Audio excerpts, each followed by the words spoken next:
All right, so this was a really good use case for the dive command. I'm optimizing an image that I'm working with here for my vector, my Anki vector, if you know what that is. It's a little robot.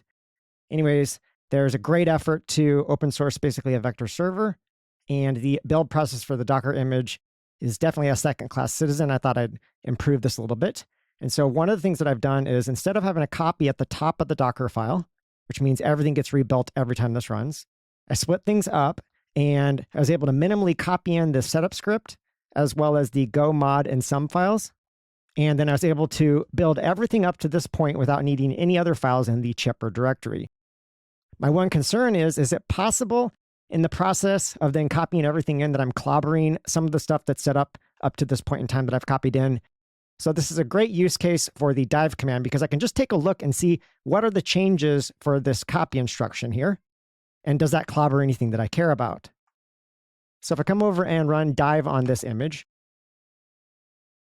all right, this opens up, and then on the left, I can arrow down until I get to the line before the copy. And now over on the right, I can take a look at that chipper directory, and I can see I've added the go mod, the go sum, and then I have this source.sh, which is generated. The light yellow, by the way, means that those files were created in a previous layer.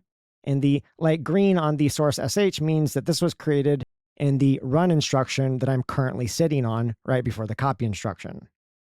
So this looks okay here. Those are the three files right now. I want to make sure none of those are clobbered. So I'll tab back over to my layers. I'll go down one time, that copy instruction, and then I'm going to come back to the right-hand side here with tab. And here's the chipper directory. So I can start collapsing things as I go through here. As you can see, my go mod and sum files, those are a lightish color of yellow, so that means they're not changed. And then if I keep going down here, eventually there's source.sh, and it is also a light yellow, which means it's also not changed. So at this point in time, I suspect everything is fine with the way I've rearranged the Docker file. I at least haven't clobbered any files in this particular directory. So the dive command is a great way to diff the changes between the layers inside of an image without needing to come up with some other mechanism to track the changes.